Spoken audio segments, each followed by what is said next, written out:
Thank you all for being here. Welcome to tonight's election forum and conversation with candidates. My name is Lauren Williams, and I am Adult and Community Services Manager with Columbia Public Library, part of the Daniel Boone Regional Library System, and we're glad to be co-hosting this forum tonight. Barbara Hoppe, who is a League of Women Voters board member, will serve as the moderator for tonight's candidate forum. And thank you, Barbara. If you want to turn on your video and microphone, I'll turn things over to you. Okay. Let's see. You can't start video. Start my video. Just having a little issue here. There. Okay. Thank you, Lauren. Welcome everyone to the Zoom League of Women Voters Candidate Forum, co-sponsored by the Columbia Public Library.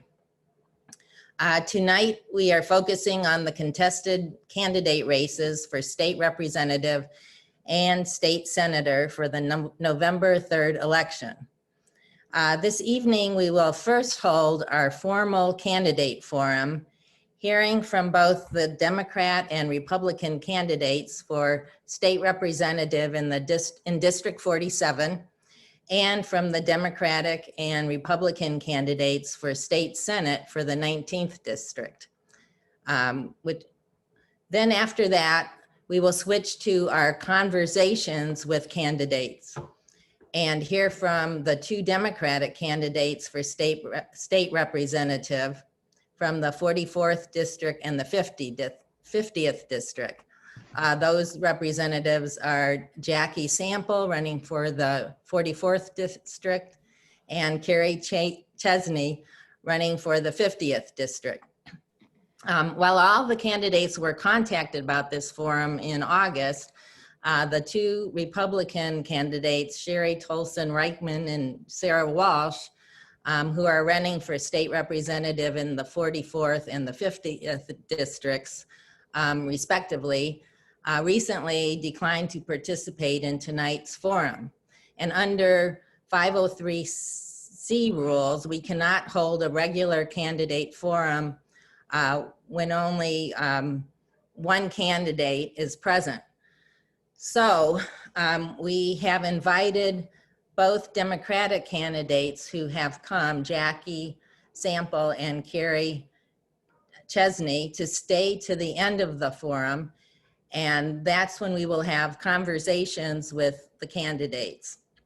And that will allow those two candidates to speak to the voters, explain their experience and their ideas and goals if they are elected to those respective districts.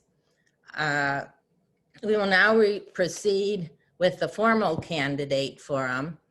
And just to explain the process a little bit for the viewers and for the candidates, each candidate will have a 2-minute opening statement followed by a mixture of questions from the viewers who can enter their questions in chat, and from the moderator with some prepared questions from the League of Women Voters. And then after those questions, each candidate will have 1 minute for closing. And I have cards that will let you know when time is running out. So we have a 1 minute card, a 10-second card, and then a stop card so we can keep things on schedule. We will go in ballot order for opening statements with the Republican candidates first, due to having a present governor that is a Republican, is from the Republican Party. And then we will go in a reverse ballot order for the closing statements. And I'll sort of direct you on that. So at this time, we will begin with the candidates for the 47th District State Representative. And I just want to say a little bit about the 47th House District. Includes part of Northwest Columbia and Boone County, and then runs north to Randolph County, including South Moberly. Chuck Basie is the Republican candidate, and Adrian Plank is the Democratic candidate. Each candidate, again, will have 2 minutes for their opening statement. Mr. Basie, you may begin with your opening remarks. Okay, thank you, Barbara. And thanks to the League of Women Voters for the opportunity tonight. Again, my name is Chuck Basie. I'm the incumbent representative for District 47, running for my 4th and final term in the Missouri House, and it is a true honor to serve in this capacity. My background, I grew up in the St. Louis area, and when I left high school, I joined the Marine Corps, and after leaving the Marine Corps, I worked for a private investigator for a few years, and then I was hired by the Federal Aviation Administration and worked for them for a total of 27 years. So I have a total of 31 years of government service, counting my military and FAA experience. And I did graduate with a Bachelor of Science in Agriculture from the University of Missouri.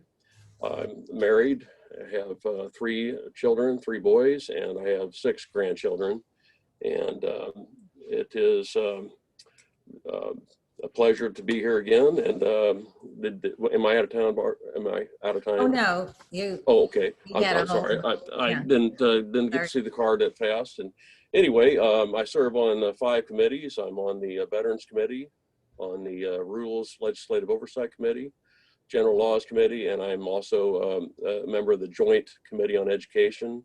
And presently, I'm the chair of the Elementary and Secondary Education in the Missouri House. And with that, I'll just close out. Thank you again for the opportunity. Thank you very much. And now, Mr. Plank, you may present your opening remarks. Hello. Thanks for having me. Thanks to the League of Women Voters for having this forum. It's important that our voters understand who they're voting for. Again, my name is Adrian Plank. I am running for the 47th District. I'm originally from Huntsville, Missouri, where I grew up in a small farming community. My parents did a good job with 4 boys. They grew up fairly poor until my dad was able to get a union job at the Thomas Hill Power Plant, where he worked his way up from shoveling coal to chemist department. So he retired there after 33 years and 4 boys. He's now raising Charolais cows, which he's always wanted to have the opportunity to do, because we are, when we were growing up, we're farmers. My grandparents, we helped them out all the time. And a little bit about my family. I've been married 27 years. Dawn is my wife. She's my rock. And I've got a daughter that's 15. She started Hickman online classes this year, which is a bit different, being I'm from a small school and having contact with your peers. It's been easy for her, but it's also been tough because she's not being around her peers. But again, I'm a union carpenter. I joined the union several years back after I lost my business through the recession of 08 to 2010. It's a big reason why I run for office, is because I understand the struggles that small businesses go through and what they're getting ready to go through. So my name is Adrian Plank. Thank you very much. We will now go to the moderator and audience questions. Candidates will have 1 minute to answer each question, and we will alternate who gets the first question. So with that, I'll start with Chuck Basie. You'll get the first question, and then Adrian, you'll get the first question, the next question. So the first question is, what will you do as a state legislator to ensure that Medicaid expansion is implemented fully, fairly, and in a way that addresses health disparities? Okay, yeah, I understand that was passed by the voters. I was never supportive of Medicaid expansion, primarily for budgetary reasons. I'm not at all against anyone receiving health care or health insurance, anything of that nature. But in 2000, the Medicaid program was 18% of the Missouri budget, and by 2020 it has ballooned to 40%. So that's a 220% increase. And if we keep going in that trajectory, it will not be sustainable due to the fact that we have to have a balanced budget in Missouri. And there's the way it was passed, there was no funding mechanism. So it's going to be very, very difficult to provide that extra funding for a new government program that is now in front of us. So we are going to have to more than likely make cuts, and that will be a tough job for the budget committee. And with that, I think I'm probably out of time, but thank you for the question. Thank you. And Adrian, did you want me to repeat the question, or? Sure, go ahead. What will you do as a state legislator to ensure that Medicaid expansion is implemented fully, fairly, and in a way that addresses health disparities? Well, it is a budget issue. The Medicaid expansion will go from 60-40 from federal to state to 90-10. It allowed a couple 100,000 people to the expansion. It'll bring billions of dollars into our economy. It'll create approximately 16,000 jobs per year. It would have kept several hospitals open. It would have gave health care to many poor and single families. And I think we've seen where we're cutting kids off of Medicaid here in the last year has been a big failure, because now we're in a COVID situation. So I think that the Republicans will decide that they want to cut programs, when in reality it brings money in, and by the time you create the jobs, it pays for itself. So I think we need to make sure that it get implicated faster rather than delay it with trying to figure out budget. Thank you. Could have went on. This next question will go first to Adrian Plank. Do you support Amendment 3? Why or why not? You know, Amendment 3 is designed to negate the will of the voters, for one. So the Amendment 3, what happens is the governor will appoint people to a commission that will decide districting. So that's never going to be a bipartisan situation. It hasn't been a bipartisan situation. It's a way for them to keep more control for less people. You know, we're a purple state, and they've got a super majority because of gerrymandered districts, and that's a shame, because they don't have to debate the issues. They don't have to show up to forums like this. They don't have to talk about the issues. So we need to just destroy this amendment. Thank you. And Chuck Basie, it was a short question. You want me to repeat it, or I think? Yeah, would you please repeat that question, yes, please? Sure. Do you support Amendment 3? Why or why not? Well, Amendment 3 is designed to do three things. It is to negate what they voted on, or the people of Missouri voted on back in 2018, and revert back to the 10-member commission appointed by the governor. It's bipartisan. That's one part of it, instead of one person that is appointed by the state auditor to do the redistricting. And also it'll be a total elimination of lobbyist gifts, and it will level campaign contributions as well. So I actually voted against that when it hit the House floor. It was Senate Joint Resolution 38. And but I am in a 50-50 district. I've competed mightily in all three of my races, and the district is right down the middle.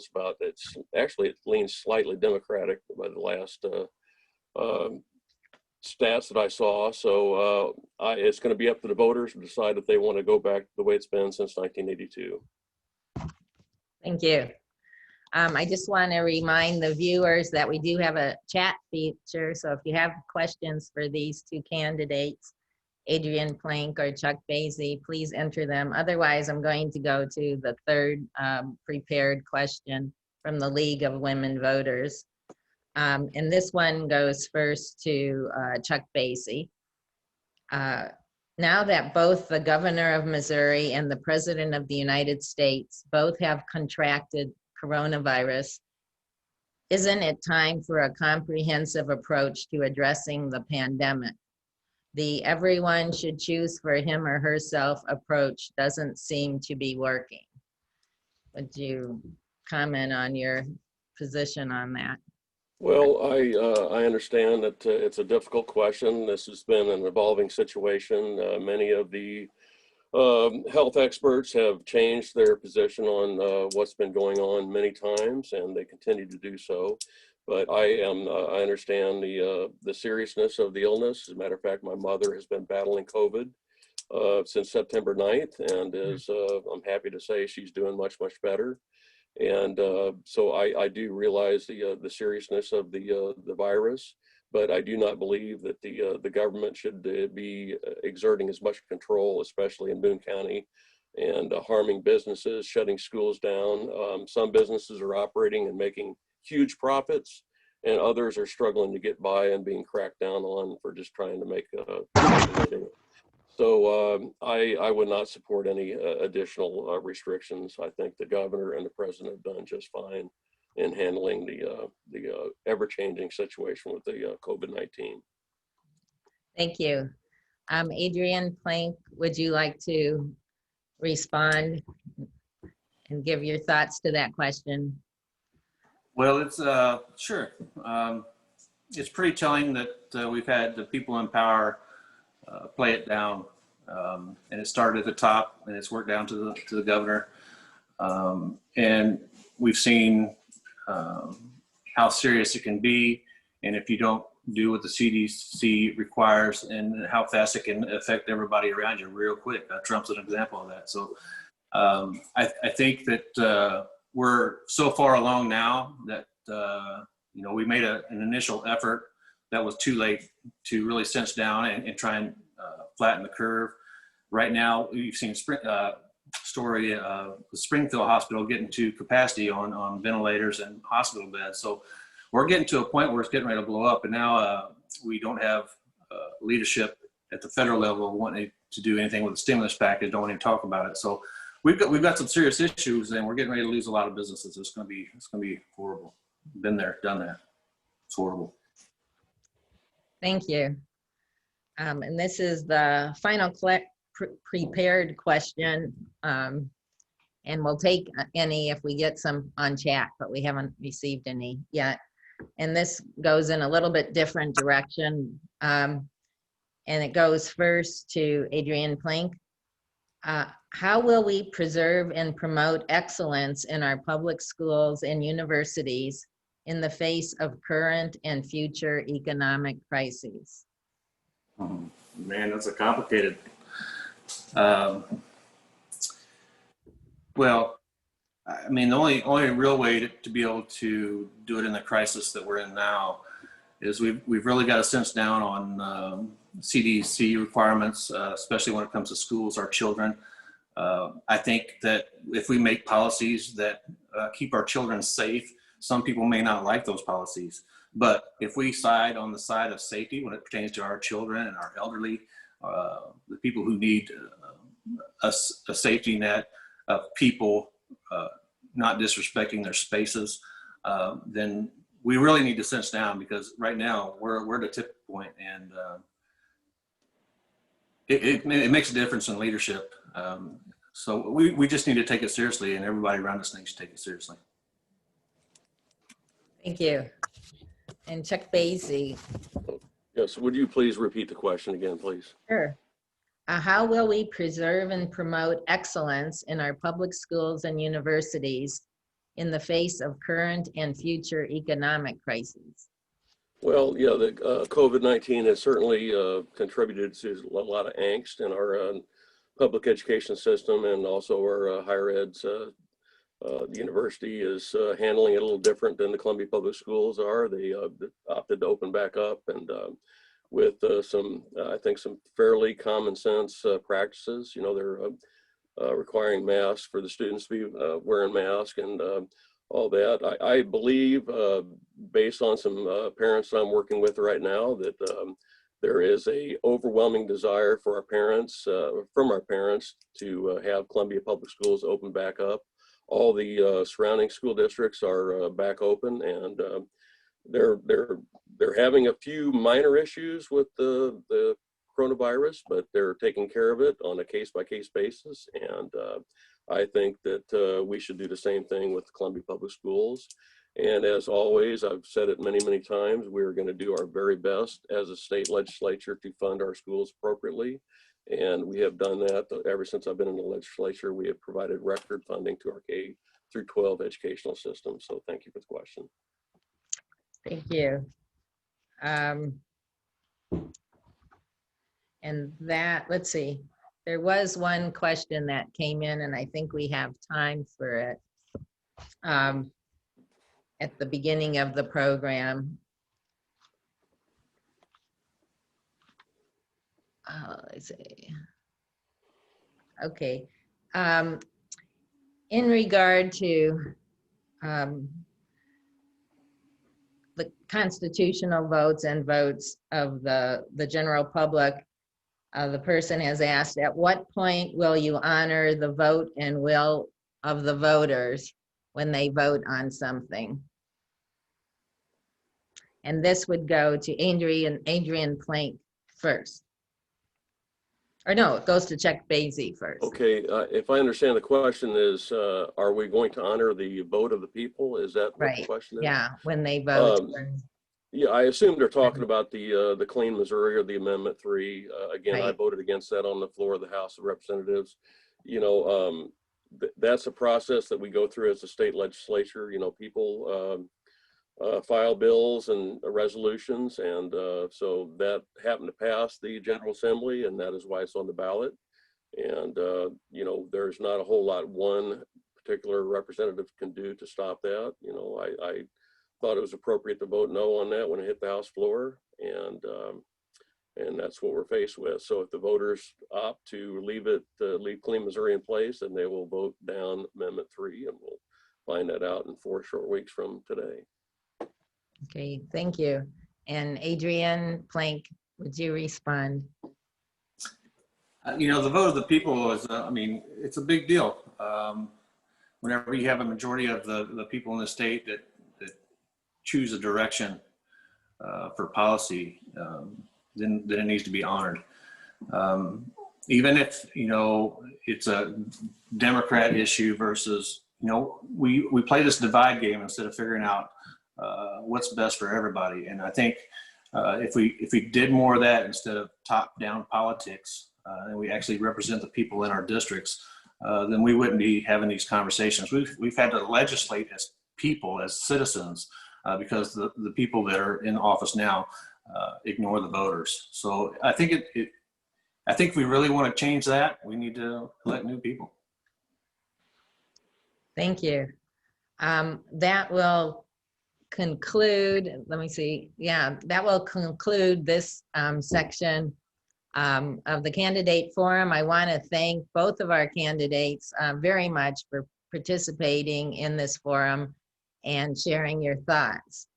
Now we're going to move over to the next candidate forum. And hopefully, I want to check in, has Caleb Rowden checked in yet? Yes. Because we need both candidates. He is in. Okay, I couldn't see that. So we will now proceed with the candidate forum and our candidates for the state senate, the 19th district. Caleb Rowden is the Republican. Caleb. Oh. Would you like for them to do their closing remarks? Oh, I'm sorry. I skipped that. Thank you, Sharon. Yes, I am sorry. I was trying to move along.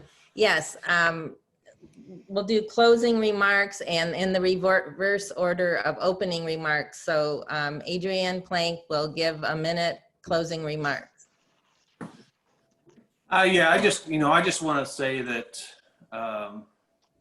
as a person who understands the struggles that are about to happen to small businesses, and it's happening to small businesses, I've been there. I had my own company for 10 years, and economic policy from the top shut a lot of people down in the recession. And I was a part of that, and it took away everything I had. So, and everything I worked for, and it left me in a lull. So I just want to confirm to the voters that when elected, small businesses will be a big part of development in Missouri. Regardless of what's happened the last 10 years, economic development in general has been stagnant in Missouri. The voters decided to do medical marijuana, and we may see the fruits of that coming up, but that had to be done by the will of the people also. So I just want to confirm that I'll be there for small businesses and working class folks, and I appreciate your vote. Thank you. Thank you. And now, Chuck Basie, your closing remarks. Okay, thank you very much. Again, appreciate the League of Women Voters for hosting this event tonight. I just want to highlight my endorsements to date. I've been endorsed by the Missouri Right to Life, Missouri Cattlemen's Association, the Missouri Fraternal Order of Police, the Columbia Police Officers Association, the Missouri Cattlemen Association, the National Federation of Independent Business, and the National Rifle Association. And just today I received the Missouri Nurses Association endorsement. I received the 2020 Business Champion Award from the Missouri Chamber of Commerce. I am received for the third election cycle the 2020 Friend of Agriculture Award from the Missouri Farm Bureau. And because of my efforts on some very tough legislation, I have been recognized by a couple of developmental disability organizations for getting some legislation passed to help children receive very critical therapies that they were not receiving before. So I appreciate the opportunity, and thank you so much for inviting me to this event. Thanks. Thank you again for participating and for sharing your thoughts and ideas with the public. Sorry I missed the closing, and glad I got back to it. Not a problem. Now we will proceed with the next part of the candidate forum. And with our candidates for the state Senate race, 19th district, Caleb Rowden is the Republican candidate and Judy Baker is the Democratic candidate. The 19th district includes Boone and Cooper counties. Each candidate will have 2 minutes for opening statements. Then we will follow with a mix of moderator and audience questions, and then 1 minute for closing statements, which I will hopefully not forget this time. Let's see, Mr. Rowden, I had explained earlier that we start with the Republican candidate because we have a Republican governor. That's our rules. So, Mr. Rowden, you may begin with your opening remarks. Thank you, Barbara, and thank you to the League for the opportunity to be here and to interact with you guys. I think this is maybe my 10th one of these, 8th or 9th or 10th, something like that. So always an honor, always a privilege to engage in this way. For anybody who doesn't know, I'm Senator Caleb Rowden. As Barbara said, I have the fortunate honor of being able to represent the 19th Senate District, which is Boone County and Cooper County. We live here in Columbia. My wife, Aubrey, and I have been married for 15 years. We have 2 kids. Willem is 7. Adele is about to turn 2 here in a couple of weeks, and she has got me wrapped around her finger. And so I am finishing up my first term in the state Senate. My wife and I are both small business owners, and I have the honor, in addition to being the senator for this area, of serving as the Senate Majority Leader. I love this area. I love this community. This district is probably the most diverse politically and otherwise in the state. It keeps you on your toes, and it's a great district to represent. Not without challenges, not without days where you don't feel like anybody agrees with you, and then there are days where you feel like everybody agrees with you, and I think that's the way it's supposed to be. So I really do appreciate the League, and I think the reason why this community is special is because of events like this, where folks engage, and I don't think everybody on this Zoom call probably agrees with everybody, but we're talking about these issues, and I think that's an important part of our elective process. So again, thank you for allowing me a chance to be here today. Thank you. And now, Ms. Baker, you may present your opening remarks. Thank you so much. It's really great to be here and engaging with voters. You know, it's been really hard in COVID times not to be out there, being able to shake hands and to have forums like this in person. I do appreciate the opportunity to do it even by Zoom, because I think it is so important that we talk to voters and we hear from them. So we're hearing some questions from them, and they get to choose. You know, this is a democracy and we offer choices, and it's really good to be here. My background, just real quick for anyone who may not know, I was born in Boone County in Boone Hospital, and I was born to a Mizzou match. My parents met at Mizzou, and then my dad joined the military, and we traveled all over the United States in the military, and that was an enriching experience. I came back to Mizzou to get my first degree, and then I went off to Kentucky to get my degree in divinity. I know, weird, right? Best experience ever. And then I got married to a wonderful man named John Baker, and we traveled around, and then we moved back here to raise our children.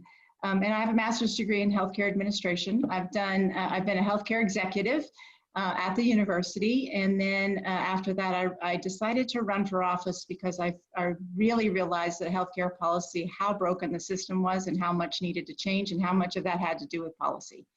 So I ran for office, had the honor to serve as a state representative for this area. And then after that, I was regional director for Health and Human Services, working on things like the Joplin tornado. And then now I started a not-for-profit, and I am teaching health policy online at New York University. So I bring those credentials and that spirit and think of this as my mission. Thank you. Thank you for those opening statements. We will now move to moderator and viewer questions, and we have more viewer questions. So I think I'll start with those and fill in with the moderator, League of Women Voters questions later. The first question would go to Caleb Rowden, and then we'll switch with the next question going first to Judy Baker. The first question is, in light of the current climate crisis, what will you do to reduce carbon emissions in Missouri? Yeah, it's a good question. I think, you know, there's a couple of things that we've done at the state level already related to EV charging stations and some bureaucracy, some red tape that we've taken out of that process. And so that's been something that we've been able to do. You know, I think there are additional steps that can be taken. I'm not in favor of you know, broad restrictions or broad just completely wiping out energy sources without an opportunity and finding ways to replace that. We're seeing some of the problems with that view of policy in California today as we speak. And so it is a balanced approach. It really is an all of the above approach. That's certainly the approach that I'm in favor of and would certainly push in Jefferson City. Thank you. And Judy Baker. Well, I would do several things in the spirit of what I did when I was in the legislature. I was one of the only ones to put in renewable energy bills back in 2000, between 5 and 9. And those had to do largely with one of the largest carbon emitters, of course, is our buildings. And so I had done a bill to require that our state buildings reduce their energy consumption. That was passed after I left, and so I'm really proud of that. And the Renewable Energy Loan Authority was also created after I left, but that was originally the bill that I had put in. So I would start in that spirit of, you know, promoting renewable energy alternatives, Of course, we can't switch over, tomorrow, but there does need to be a plan to get us to where we need to be faster than we're going now. I would also support the renewable energy standards that we passed by ballot. We are governing by ballot quite a bit these days. We passed by ballot a while ago, and I would continue to support those renewable energy standards going forward. Thank you. And Caleb Rowden. Oh, we already did that one. Okay, I'm on to the next question. And this will go first to Judy Baker, then Caleb Rowden. Would state legislators ever consider sending electors in the presidential election that match the majority vote? Would they do that? Would you? Yeah. Oh, Ever would I? consider? Because that would take a majority vote in the House and Senate, and right now I don't think that leadership would do that. Would I consider it? It would strengthen democracy for there to be representation that's equal to a population and a demographic that votes. So I would consider that, yes. Okay, thank you. And Caleb Rowden. I think I think if I understand the question, it's basically a desire maybe to get rid of or alter the Electoral College. I think the system that we have in place works well. It does allow for majority and minority to have a voice and to have a substantive voice. The process has worked for hundreds of years, and our country, I think, is better for it. And the foundational elements of how we were built to withstand moments of strife between the majority and the minority. So no, I wouldn't support that. Thank you. We'll go to another audience viewer question since we have many. This one says, well, says Judy, but we'll give it to both of you. As a healthcare professional, how would you improve or change the way that COVID is handled in Missouri? And Caleb, we'll let you do your answer Sure. Accordingly in response. Sure. Yeah, there's a couple of things I'll say. One, I think we've seen a lot of folks that want to armchair quarterback, the response to COVID in the middle of it. And I think part of the issue that we dealt with, at least in the early stages, and we were dealing with it in the middle of session, we actually canceled session for 6 weeks because of really the fear of the unknown. There were a lot of things that we didn't know about COVID, how it was transmitted, who was more susceptible, who was potentially had more problematic underlying elements. And so all of those things were incredibly frightening to a lot of people and still are to some degree. I think we know more now, obviously, and we're learning more every day about the realities of COVID-19. It is real. It is a problem. It has impacted a lot of people. And so my goal would be to learn from the moment that we're in to figure out how we move forward and make sure that if we have another instance like this, that we learn from our mistakes and are better for it the next time. Thank you. And Judy, if you could respond. Well, as a healthcare professional and as a public health guru, really, I teach it at university, I would have done a better job. I think that I would have done many things differently. Firstly, modeling the behavior that we ask other people to do, and that would be wearing a mask and social distancing and supporting the testing and contact tracing, and to make sure that there was a plan for how to deliver all of that.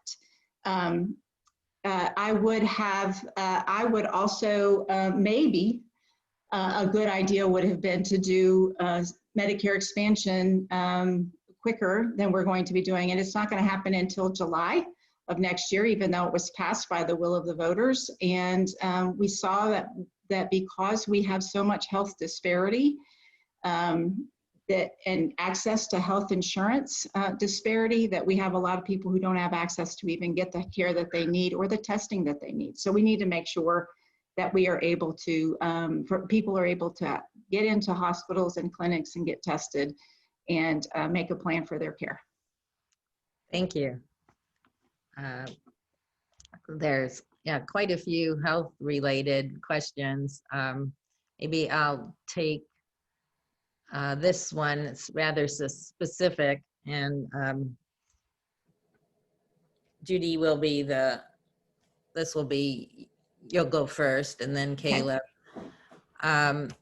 If the Missouri AG suit in the Supreme Court against ACA is successful, how would you guarantee health care for Missourians? So if the ACA is overturned, is that what we're saying? Yes. So if the ACA is overturned, hundreds of thousands of Missourians will lose health care, first of all. It will send everything into disarray. The system that was being built with the ACA was largely, it was an insurance reform for the most part. But people over 65 have Medicare, and mostly, and then people who work at high-paying jobs have health care, and people who are on the severely, in Missouri, you have to be severely impoverished in order to have Medicaid. So it created this gap that the insurance exchanges filled in, and for people who could buy in, and then for those who couldn't, who are so low income but still working. This is for working low income families. Medicaid expansion was available. So you'd have so many things that we would lose if the ACA is overturned. I know that I just described the problem. If it's overturned, we have a big problem, and we're going to have to solve it. I'll be the healthcare professional that can do that. Thank you. And Caleb Rowden, would you like to respond to that question? Yeah, I mean, I think there are a couple of things we could do. There were some, I think, fairly popular and functionally effective parts of the ACA that I think we could implement here at the state level. Coverage of pre-existing conditions, the age limit being raised 26 for kids that are still on a parent's plan. There were some things in the ACA I think that were good and were necessary and are effective. Then beyond that, I think how you get at the deeper root of the problem is to find that state solution. I think the state solution includes competition. I think the state solution includes innovation. I think the state solution includes partnerships with higher education to utilize research, utilize the public sector, partnering with the private sector, to figure out the best path forward. But I have always contended that a state solution is probably a better solution because we know the needs of Missourians better than the federal government, and I think that will always be the case. Thank you. We have a question that's sort of directed at Caleb Rowden, but Judy, you can respond accordingly. And I think Caleb gets this question first.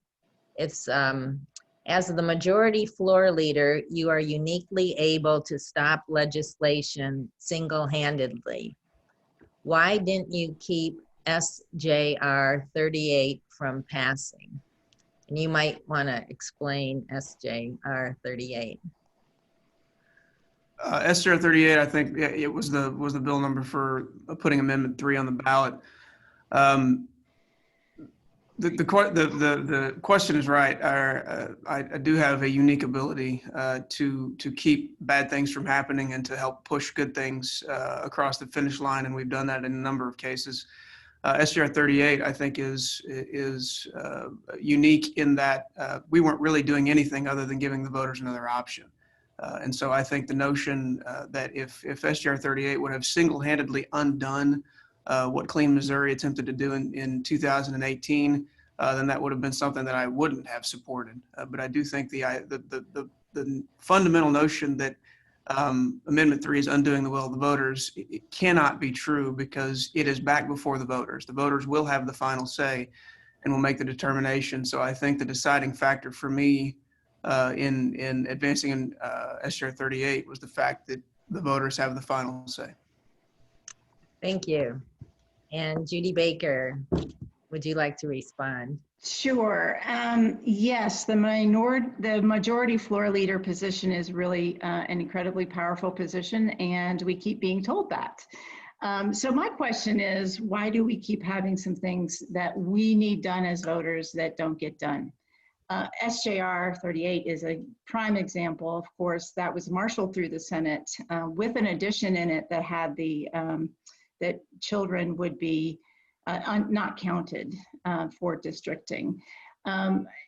So to allow that to move without making some changes is of question. And we'll go back to pre-existing conditions. So if someone believes in pre-existing condition and files a bill and is the majority leader, you would think that they would get at least a committee hearing on their bill for pre-existing conditions. So I would call into question whether or not the majority leader really wanted to do anything about pre-existing conditions last year when he filed the bill, or was that just politics?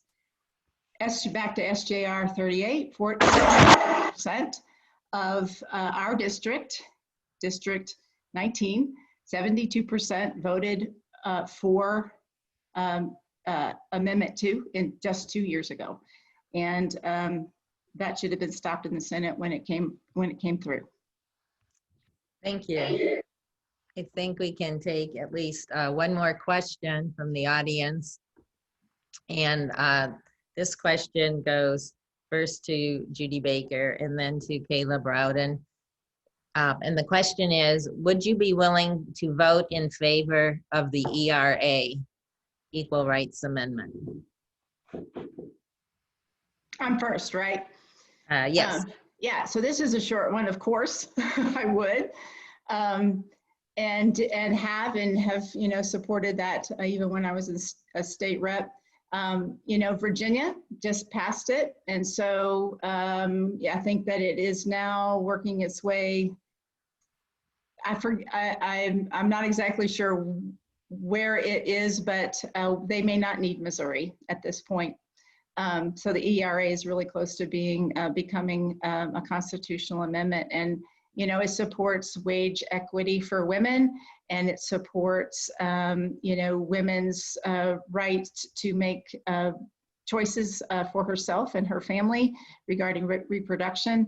It's voting rights. It's all there's all kinds of things in there that make sure that equal rights are extended to all people. I would support it. And Caleb Rowden. Well, I certainly support equal rights for women. I do think that the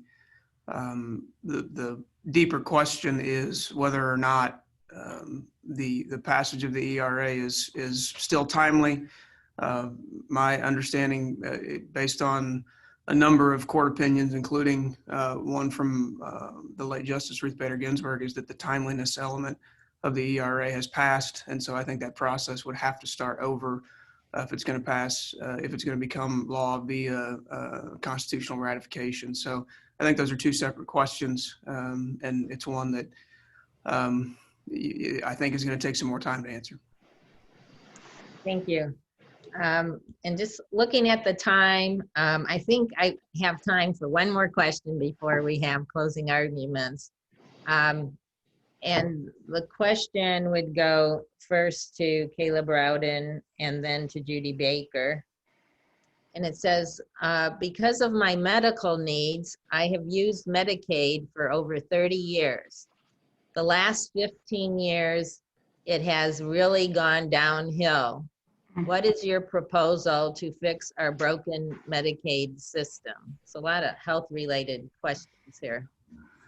Yeah, it's a good question, and one that I think it take longer than a minute to unpack. But I do think the notion that Medicaid has suffered in the last 15 years is a reality, based on a couple of factors. One, we've spread it out too far. We have made a program that was designed to serve the most vulnerable, and we've extended it past its ability to actually functionally do what it's designed to do. And so I think you have to find new ways to reinvent the program. I think the idea of just taking the program the way that it is and providing it to more people. I like the idea of providing coverage to more people, but the notion that it is a flawed program is true. And so I think we have to find, again, new areas of innovation and research and partnerships to try to make a program better and then provide it to the folks. Thank you. And Judy Baker. All right, so this is where my healthcare expertise would really come into play. And I intend to protect Medicaid expansion and its implementation. Within the ACA, there are many opportunities for Medicaid to reform, and many states are way ahead of us now in reforming Medicaid. There's waivers, things called waivers, where states can innovate and try new things, and that would raise the quality of care and lower the costs. It's called value-based, and the value is in actually having better care but lower cost. So I would make sure that we took advantage of all of those types of reforms. Some of them includes, ability to do better care coordination. Or do things like medical homes, support people living at home rather than in facilities. So I would keep the ACA, I wouldn't overturn it, and I wouldn't support anyone who overturned it. And I would make sure that we had a healthcare expert down the Senate to help make decisions. Oh. That was upside down, but you could read it anyways. Thank you very much. Now we will proceed with closing arguments and go in reverse order of the opening. So Ms. Baker, you may present your closing arguments, and you'll have 2 minutes. Oh, or really? one, We only have one. Sorry. One, okay, that's fine. I can talk as long as you want me to. I was getting a signal from somebody else. So democracy demands that the majority rules. And I am largely running for Senate in order to make sure that the majority rules. And in the state of Missouri, we've been governing by ballot. People have, we've had people who've had to, out of their own pocket, try to get something on a ballot because they know that the majority wants to do certain things. And that would be, we had to take Medicaid expansion to the ballot, passed in our district with 63%. We had to take Clean Missouri to the ballot and passed with 72% in our district. We demand fair maps. We demand supporting working families through, we had to take to the ballot to overturn right to work. We had to take to the ballot to increase minimum wage. We had to take to the ballot the renewable energy standards.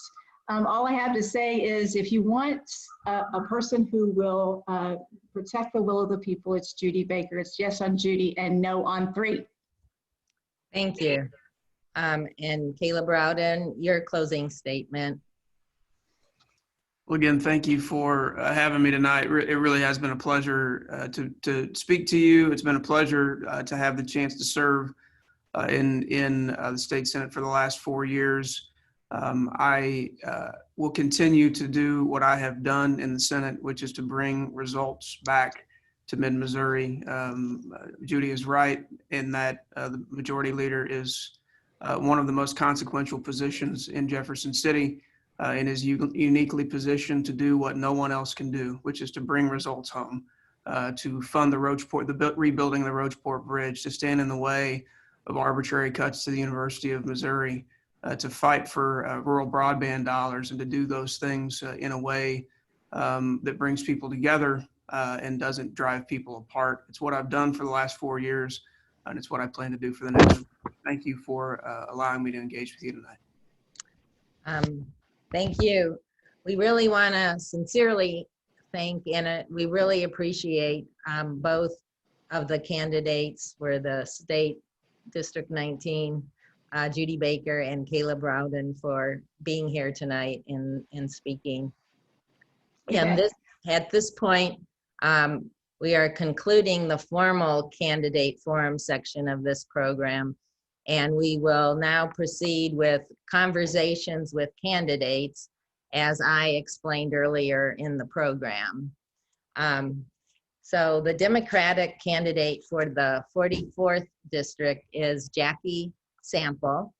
The 44th House District is located in Northeast Columbia and Boone County. I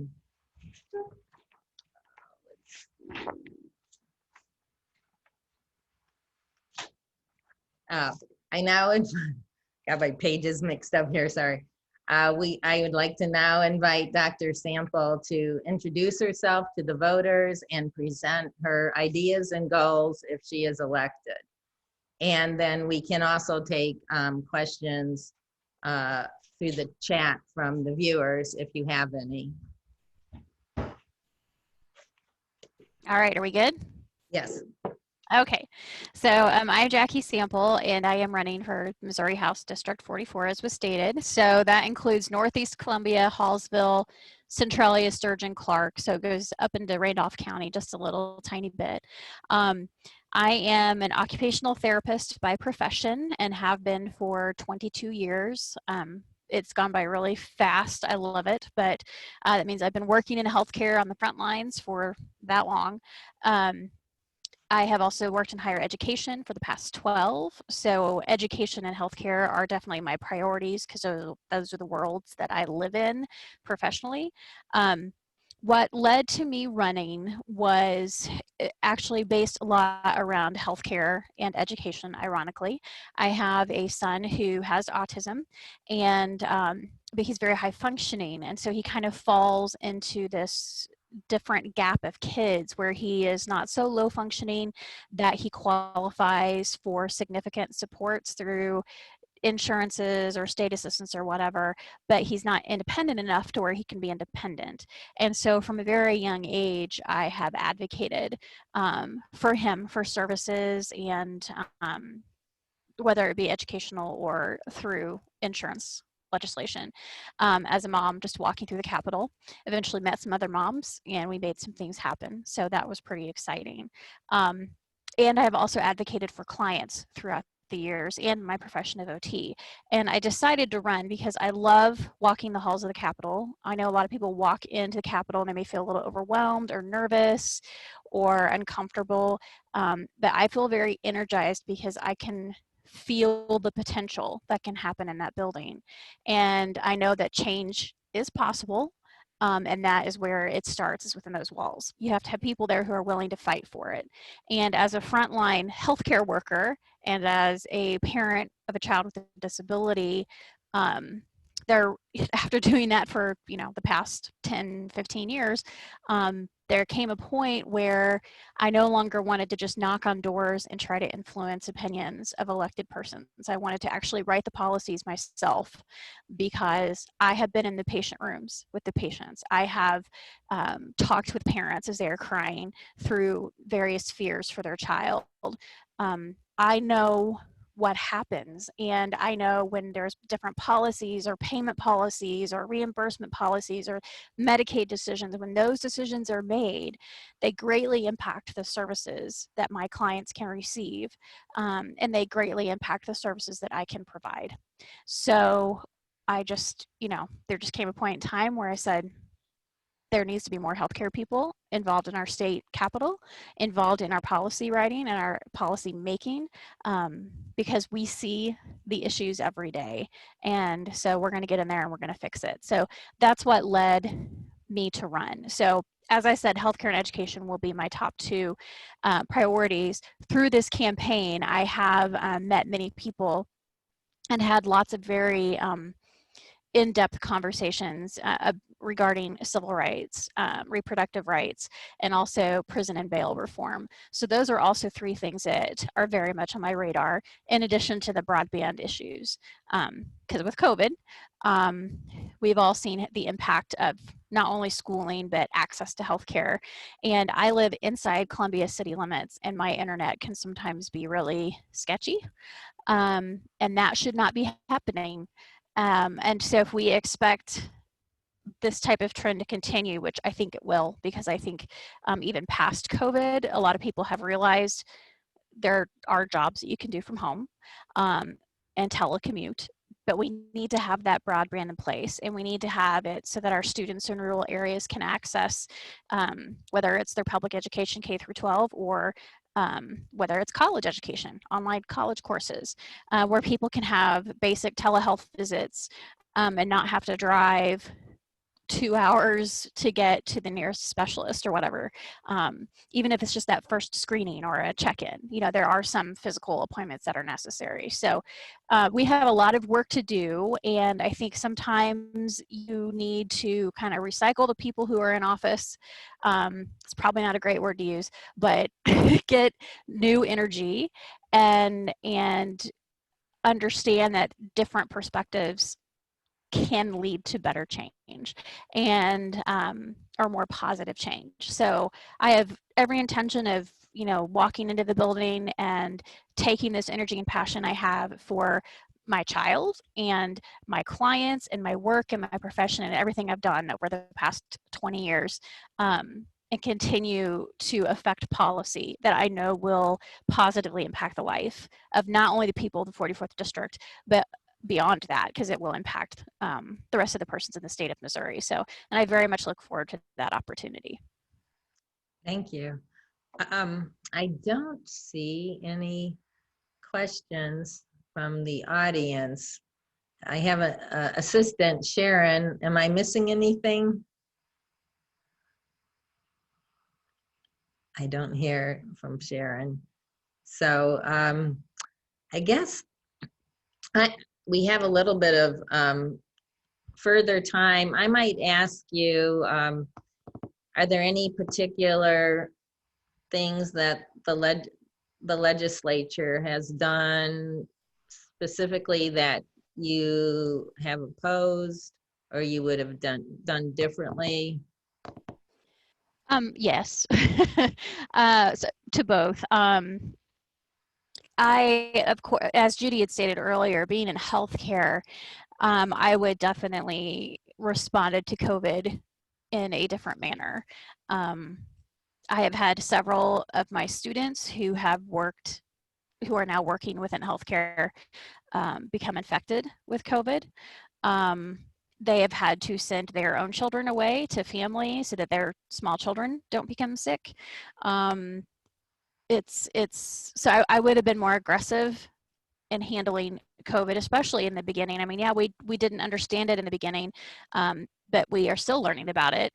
And not understanding something doesn't mean it is not an excuse to be cautious when we know it's something that is dangerous and is causing people to be very ill and to die.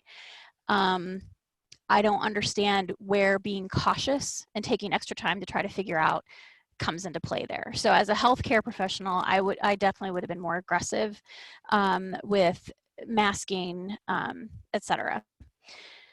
I'm trying to think. There's this I think was kind of touched on, but not really. So I'm going to bring it up. I know last session there were several bills, and I don't have the numbers in front of me written down, but we're very outwardly biased against the LGBTQ community. And that is so wrong for many reasons. I think that people who are representing constituents need to be representing all constituents, and their constituents are human first.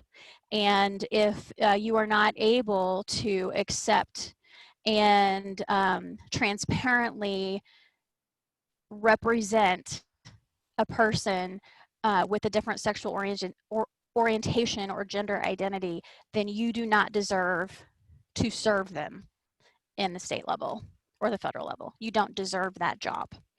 And because our job is to make sure that we are representing everyone. So I had a difficult time with that. Go ahead.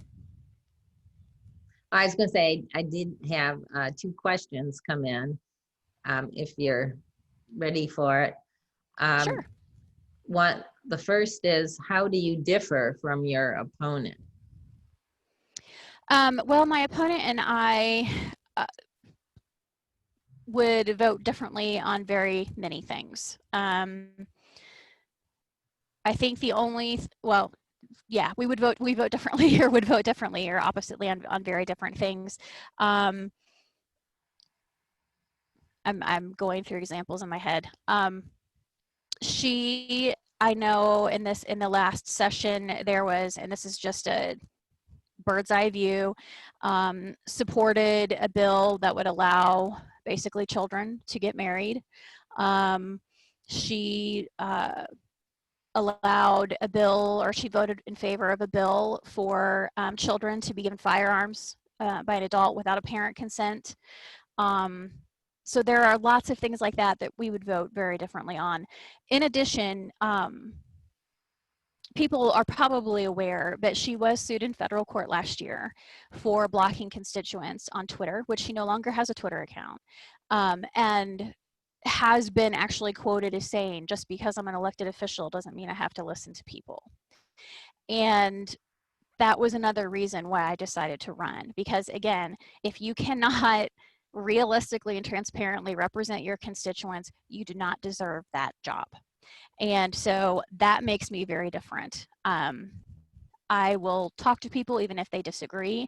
I have been in higher education, like I said, for 12 years.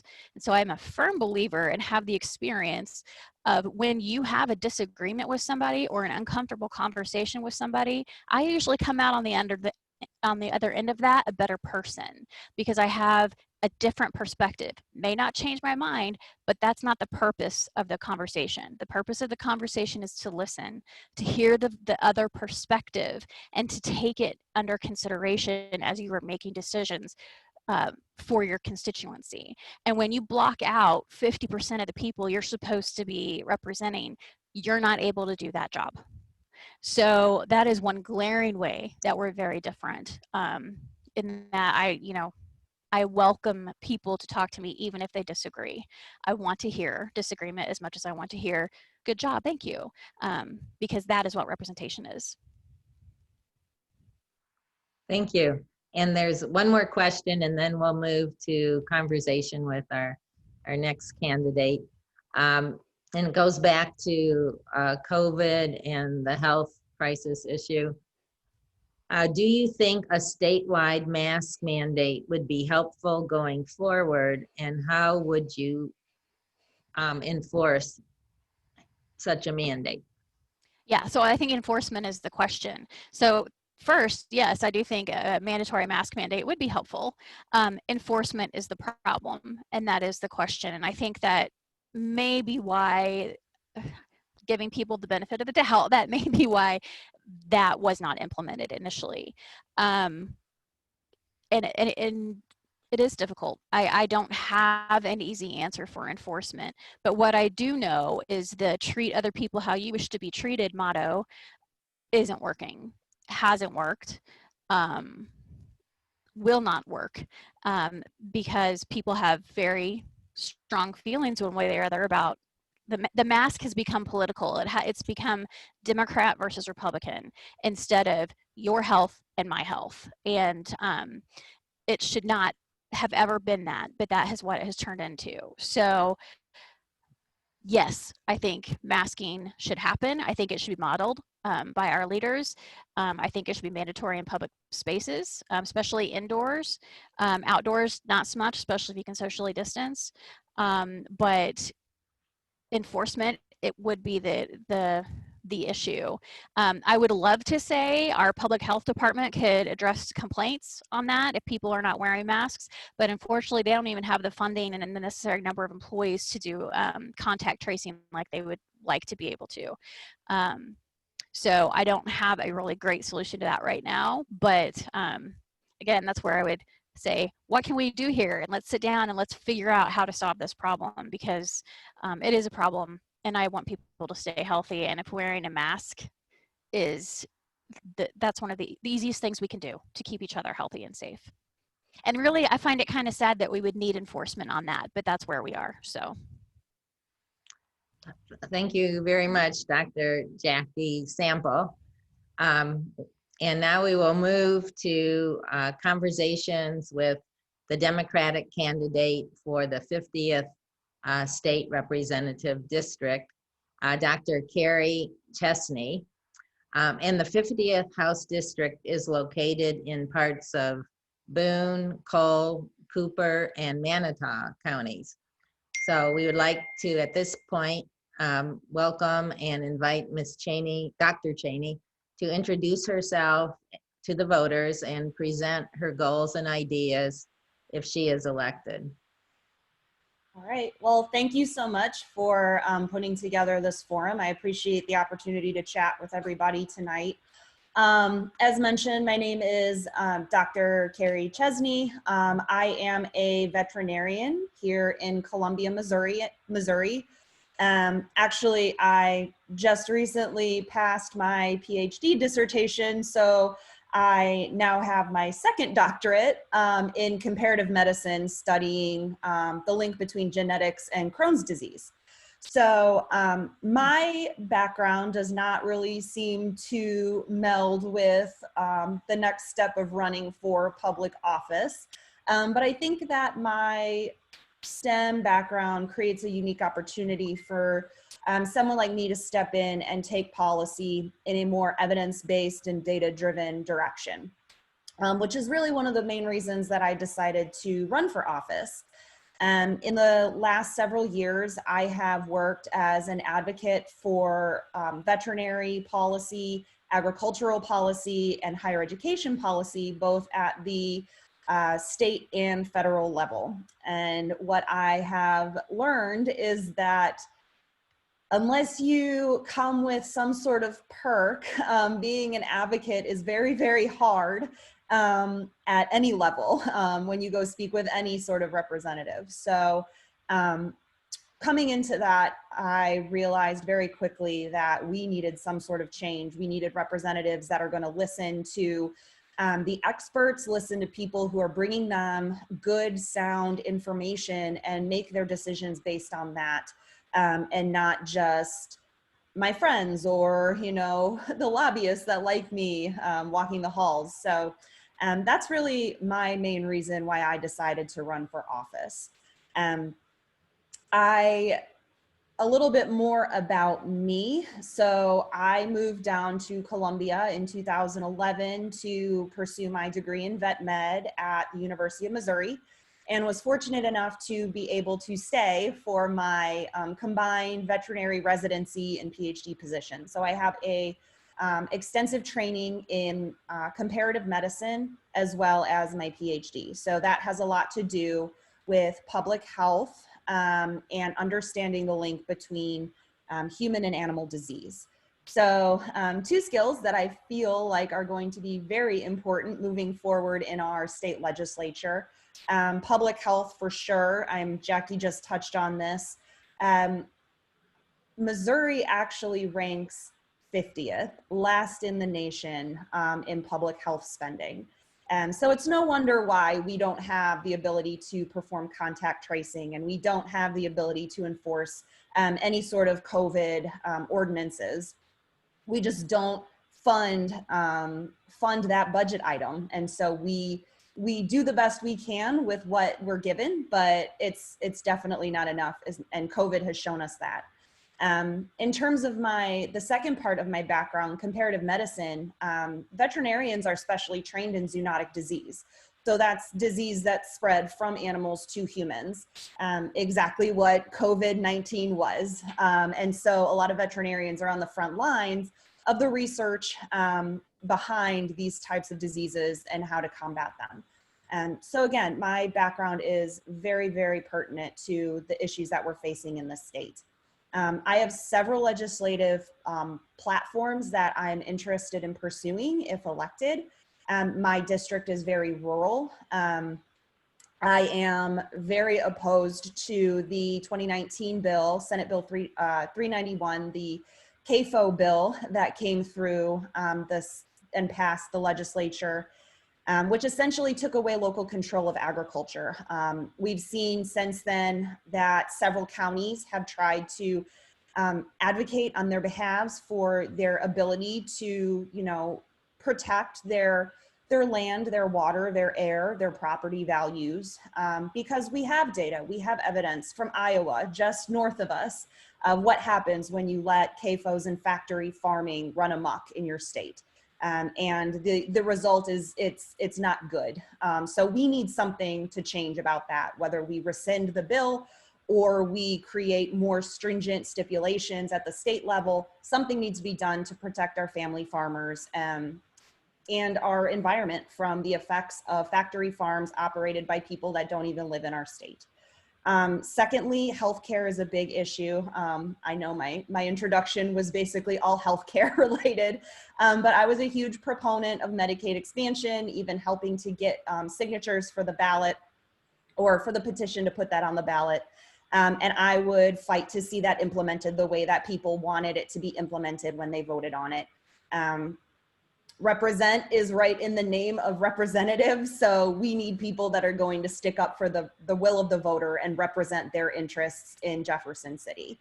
I am also a very strong pro-union advocate. I was endorsed by the Jefferson City Central Labor Union and have an extensive history with unions. I grew up in a union family. My mom is a founding member of her support staff union at her elementary school. And then I also advocated and fought with the the Coalition of Graduate Workers at the University of Missouri as well as a graduate student. So very supportive of unions, very supportive of prevailing wage here in Missouri, want to see working people making what they need, having the benefits that they need, and supporting them in any way that I can. And then finally, public education. We didn't really get to touch on public education tonight that much, but we have a big problem here in the state when our legislature decides that it is easier for them to decrease the number of hours that a student needs to be in school rather than provide them with the funding that they need in order to be there 5 days a week. A lot of our current legislators are going to say that they fully fund the school formula. And while that might be true, several years ago, they restructured the funding formula and took out very vital pieces of it, like school transportation. So we've seen many school districts in our state going down to 4-day-a-week schooling when we need our kids to be there 5 days a week because they're the future. They're what we need to support in order for our state to move forward and progress. So I am happy to answer any questions if you have them. So please send them my way. Thank you. Thank you. I think you were pretty thorough and covered a lot of issues because we don't have any new questions, but we still have a lot of viewers. So thank you very much, Carrie Chesney, for that conversation. And at this point, I want to, on behalf of the League of Women Voters, Columbia, Boone County, and the Columbia Public Library, thank all the candidates and the viewers for participating in tonight's forum. And I also want to give a special thanks to Lauren Williams from the library, who helped facilitated this Zoom program. Thank you, Lauren. I also want to thank Carol Schreiber, who did a lot of work planning and setting up and arranging for the candidates to be here tonight. Thank you, Carol. This forum will be, has been recorded and will be posted by the Columbia Public Library and the League of Women Voters, both on our website and on our Facebook. And we want to remind you to vote by absentee or mail-in ballots or to vote in person on November 3rd. The League of Women Voters also has a very good digital voter guide available on our website, and that is lwvcbc.org. So if you haven't voted yet, please check that out. The library, or the League of Women Voters will, and the library will have 2 additional Zoom candidate forums coming up. One is on Tuesday, October 13th at 7 p.m. And we will have the Republican and Democratic candidates for the Boone County Commissioners for both the Southern District 1 and the Northern District 2. So please tune in on October 13th for that. And then on Wednesday, October 14th at 7 p.m., we'll have the Zoom candidate forum for Republican and Democratic candidates for Boone County Sheriff and for the Democratic and Republican candidates for Circuit Judge, Circuit 13, Division 4. So please tune in for both of those, as well as we have a Amendment 3 forum, or no on Amendment 3 forum this Thursday at 7 p.m. So with that, I would like to thank everyone again and end the program. And again, remind everyone to go out and vote and get your friends and neighbors to vote also. Thanks. Thank you so much.